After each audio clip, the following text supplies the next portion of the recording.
my Bill 5000 Nation. How's everyone doing today? Hopefully, everyone's having a great day. If not, I hope it gets better from here.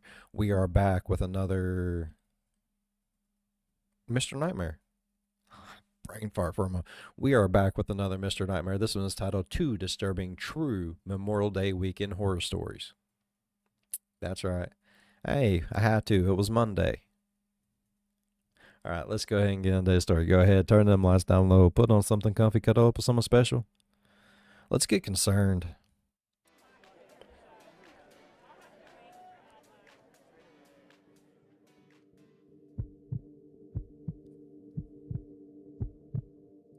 It was Memorial Day weekend, so my friend group rented a lakefront house for the weekend 3 hours away from home. Yeah. It was cheap because it was in the middle of nowhere in North Carolina. That's the It best. was Callie, Jamie, Crystal, Rich, Adam, and myself. Names We of the all changed piled into Adam's truck. to protect I was the one to identities. find this place on Airbnb. What was most appealing about it was the big deck with the hot tub on it that overlooked the lake. There was also a fire pit right by the water with a bunch of Adirondack chairs around it. Everything about it seemed perfect for a few days and nights of getting wasted with some friends. The Airbnb host told me that when we got to the property, there was a hidden key behind the mailbox to unlock the front driveway gate. The driveway was made of gravel and dirt, and it cut through a small opening in the woods, bringing us slightly uphill to a bigger opening where the house was. Adam parked the truck right next to the front deck. The deck wrapped around the entire house. It was pretty cool. The first thing I did was walk to the back part of the deck and look at the view of the lake. Oh, It fuck was yeah. I very would've beautiful too. and peaceful. Too bad we were With a about to be fishing blasting pole. music and partying. Right as we were done unpacking, everyone cracked open beers, and we wasted no time letting the weekend begin. We played beer pong, cornhole, barbecued, and blasted music for hours. We were really loud because, as far as we knew, this was the only house around here. It's not like there were any nearby neighbors to complain. The Right. phone connection out there was very spotty, so we really were just living in the moment, socializing with each other, not distracted by social media and whatnot. Oh, that's amazing. As it was getting darker and we were sitting by the fire pit, we all got startled when a voice came from the edge of the woods. It was some middle-aged woman with short hair. She started yelling at us to lower the music, so someone lowered the volume of the music, and the woman started more or less lecturing us, saying how we out-of-towners always come here and litter in the lake and create nothing but noise. She seemed like genuine white trash. I apologized on behalf of all of us, and one of the girls asked the woman if she lived nearby and if she could hear the music. The woman responded still in a yell that she couldn't even hear herself think. She didn't acknowledge the other question regarding if she lived nearby. Then she just walked away into the woods, like literally into the dark woods. It was so strange. When we were sure she was out of earshot, That's weird. we all erupted into laughter. As bizarre as the encounter was, we had to make light of it. But it also did put a Right. slight damper on things, considering we thought for sure we were far enough away from any neighboring houses to blast music and be loud. But we continued to drink, and pretty soon that concern was forgotten about, and we got loud again. Some immeasurable amount of time passed before a song ended and it went quiet for a second, and we heard a voice calling out from the lake. We paused the music and listened, and sure enough, a voice was calling out for help in the middle of the lake. We all looked at each other nervously. No. I stood up and went to the water and yelled out, "Who's out there? Are you in the water?" The voice called back, "Yes, help." Adrenaline started to kick in. There was a kayak leaned up against the deck by the water with 2 sets of paddles. Okay. Adam and I agreed to paddle out there in an effort to save whoever was out there. We yelled out at them to keep calling out, but as we got in the water, the calls seemed to get further away, no matter how deep we got into the lake. After like 5 to 10 minutes of rowing out to the complete darkness of this lake, calling out repeatedly for that man we heard, there was just utter silence. All we could see were the lights from the house sitting at the edge of the lake, and then just darkness in every other direction. It was only the sound of Go the back. light splashes of water, and then screams. Female screams coming from the direction of the house. They sounded gut-wrenching, like genuine screams of danger. It sounded like more than one, at least 2 of the girls' screams. We immediately started paddling back, even more panicked now. The screams stopped long before we got back to the shore. We screamed out for our friends, but we checked inside and outside of the cabin, and all 4 of them were gone, vanished without a trace. We tried texting and calling them, but we had no bars, of course. Adam's truck was still there, so we took it and drove up the road looking for the nearest neighboring house, and we found it. A similar opening in the woods that led up a hill and onto a property where we saw a house with the lights on. We went to ring the doorbell multiple times. No one ever answered. We went to look through one of the windows in the front, and what we saw sent chills up my spine. We could see clear as day into the living room. There was a lamp on in the corner, and in the middle of the room, somewhat close to the window, was that trashy woman we saw who came and yelled at us before.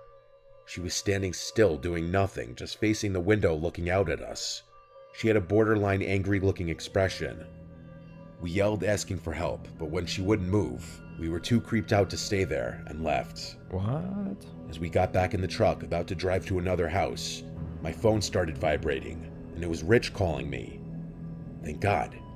I picked up and asked where they were, what happened, but I could barely get a word in, as Rich said there were 2 men with axes in their hands wearing masks over their heads, walking towards them out of the woods, hence why the girls screamed, and they all ran away down the road. One of them was currently on the phone with 911, and they were waiting it out in the woods right on the side of the road.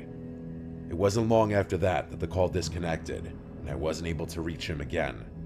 So we waited on the side of the road not far from the house, and when we finally saw flashing lights coming down the road, we waved them down and asked them to help us find our friends first.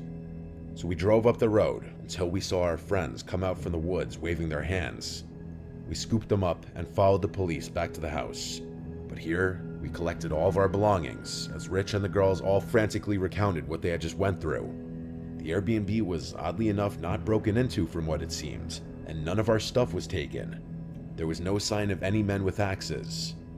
We also told of the cries for help in the lake, which I believe prompted a search team coming to the scene, but by then we were already long gone out of that place. We never looked back. After much persistence and battling with Airbnb and the host, we got our money back for the stay. Well, most of it.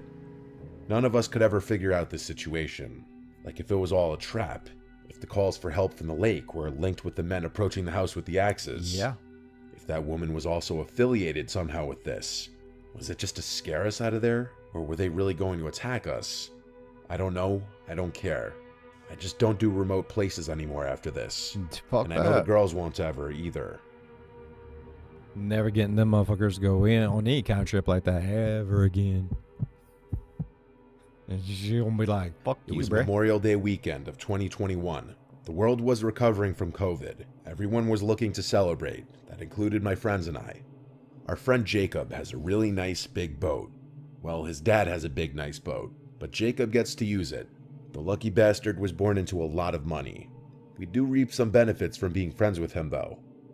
Out in the bay was a big boat meetup planned for Memorial Day, so our core group, Tony, Mikey, and I all met up at Jacob's house on the water, and we took the boat out from there to meet up with Jacob's other boat friends. There were a bunch of boats tied together in a shallow part of the bay, and everyone was hopping from boat to boat and walking around in the water with drinks in hand. I was getting really drunk along with everyone else, and unfortunately, I'm including Jacob. No one really realized until it was too late that he had way too much to drink, and he was not okay to drive the boat back home. I told him to sleep it off in the cabin, so he went down to sleep. It started to get dark after so many hours of drinking and mingling with other boat people, and one by one, the other boats left. So much fun, though. Looks we like were the so last much boat fun. left, just the 4 of us. I went to go check on Jacob, and he was knocked out still. We had to stall for hours with each other until he finally woke up, and he did seem more sober now, so he started to slowly drive the boat back in the direction of his canal. On the way, we noticed the lights of another boat seemingly following us. Jacob started freaking out, thinking it was the Bay Police. He didn't want to do anything suspicious like speeding up or slowing down, anything that might draw attention, so we kept our speed steady. We made it to the canal, and he lives about 5 minutes up the canal. The boat behind us was still following us up the canal. Jacob was really starting to freak out, worried he'd get a DUI and lose his license, and of course his dad killing him. Right. The canal's a no-wake zone, so Just we had to take me to slow it down jail. even Don't more tell as my we went daddy. down the canal. The boat behind us was catching up to us. At this point, we were fully expecting the boat to be a police boat. We started discussing a story to stick to, that we took the boat out and just hung out on the bay. We started hiding all the beer cans, ready to lie completely about having had any beer. We got to Jacob's dock, and he looped the boat around to align it next to it. He did it pretty smoothly for someone who was intoxicated. The boat he that was wasn't drunk tailing no us more. the entire time. He was not drunk anymore. He done thought cops was behind him. He is more sober now than he has ever been his whole entire life. He's still going to blow drunk, but he is going to be completely sober in his mannerisms. Trust me. Been there, done that. Approached, and as it began to pass us, we realized it wasn't a police boat at all. It was just a random boat. And Jacob said out loud, "Who the fuck is this?" He knows everyone on his canal, and he said he'd never seen that boat. As it directly passed us, we saw 3 men standing on the back of the boat looking at us. It was honestly in a very aggressive way. Jacob taunted them and said, "What?" None of them responded. Their boat passed us, and they continued to watch us.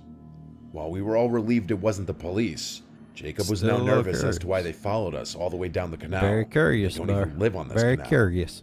I said perhaps it's someone visiting a friend's house for Memorial Day, and he reluctantly agreed and said could be. He tied up the boat to the dock, and we helped the best we could. He said he'd clean it tomorrow. We all went inside of his house.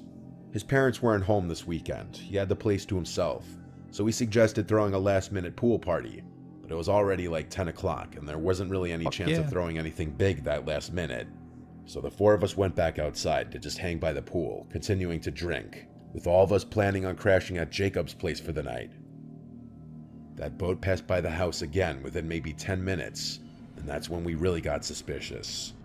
The men on the boat again stared at us, and this time Jacob said nothing. The night became a daze at some point after this. My memory gets really foggy as I guess I blacked out. The next thing I remember is waking up with extreme cottonmouth in the middle of the night. At first, I thought the unbearable thirst I was feeling was what caused me to suddenly wake up, but I was very wrong. I looked around the room and saw Tony and Mikey on the couch as well, sleeping. I went to the kitchen to drink some water from the faucet like a water fountain. That's how thirsty I was. But in the kitchen, I was met with someone else, dressed in a cliché all-black robbery outfit, including a black ski mask, and he was clear as day holding a gun. I didn't scream. He aimed the gun at me and told me not to make a sound. An unexplainable feeling, knowing that my existence could have ended at any given moment and everything would turn black, washed over my body. He said to me in a quiet voice, "Where is the owner of the house?" I whispered, "I don't know." He asked me where the owner's bedroom is, and I shakily said upstairs. He had me lead him upstairs as he was behind me with a gun to my back. He threatened to shoot me if I made any sudden moves or calls for help. It was when I got to the top of the stairs that I realized there were 2 men behind me, not just one, both of them in the same all-black robbery attire. I really didn't want to, but I led them to Jacob's room, where he was passed out sleeping as well. The 2 men shut the bedroom door and had me wake Jacob up without making a commotion. Jacob came to reality, looking around the room, and momentarily freaking out before one of the men got closer to him with the gun in his face, telling him to be quiet. This was when the man with the gun pointed at Jacob demanded to know where the safe was. Jacob's family's loaded, and their house is huge, along with their boat, and it's common for rich families to have safes somewhere in the house. Jacob led the 2 men and myself to his dad's room, to a certain closet, and at this point, they forced him to call his dad to get the combination. Jacob explained to his dad that we were being held at gunpoint and he needed to give the combination, and so Jacob's dad complied. The 2 men took all the contents inside of the safe and put them into a bag. This included savings bonds, cash, jewelry, and various important documents. After this, they ran out of the house. We didn't hear a car speed away or anything, so they must have had a getaway vehicle further away, not on the block. But after posting on multiple outlets, including the Ring Neighbors feature, and reporting it to local news outlets, no one really could identify the 2 men. I think it's fairly safe to say those men on the boat followed us to find out where Jacob lived, since it was a very nice boat, and they must have seen potential dollar signs. I'd never been so scared in my life. I actually could have been killed if I made one wrong move. Shot dead in your fucking back, bruh. People don't like to shoot people in the front. I don't know why.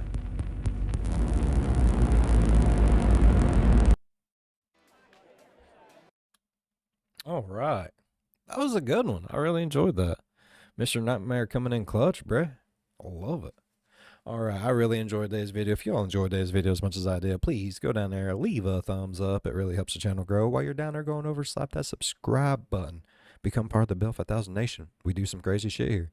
And if you want to know when that crazy shit happens, ding that bell. It might work for you. It might not. It probably won't. But if it do, it's going to be late. But if it do, jump on in on one of my premieres, go over in the live chat and be like, hey, Bill, I was sitting there. I was trying to go number 2, and then you dinged me, and I shouted it everywhere. And I'm gonna be like, 8:30, 8:30 EST every night. You gotta poop. Be on the toilet about that time. As always, be good to one another. I'll see you in the next one. Bye bye. See, you couldn't sneak around some Bill 5000 merch. People sees that shit from a mile away. You could too if you'd go check out the store.